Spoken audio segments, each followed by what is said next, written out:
Conflict is as old as the hills. In fact, one could argue that fights predate probably mankind itself. We're going to have a look today at the oldest captured street fight on film that took place outside of a factory.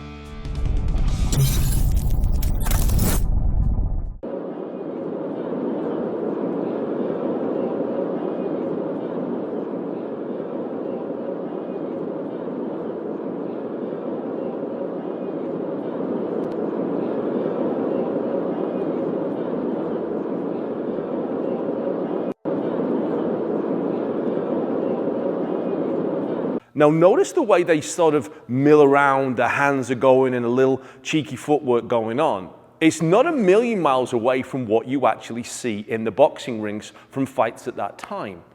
This is a kind of comparison to what you'll see in fights these days. People going for rear naked chokes, double leg takedowns, thigh kicks.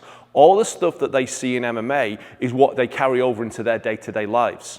The fights that you used to see back in the day are not the same fights you see now because we don't have that same exposure and societal conditioning of what a fight should actually be.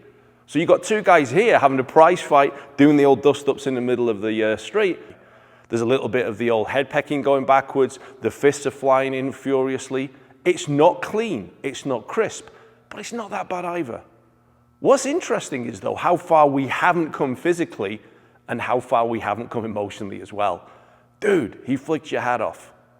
The hat got flicked off and you decide we're going to have a fist fight over this. Now, this equally could be one of those working class environments that you used to hear boasted about so much, where people would go outside, have a knockdown fight, kill each other, resurrect them with the Necronomicon, and then go and have a beer afterwards.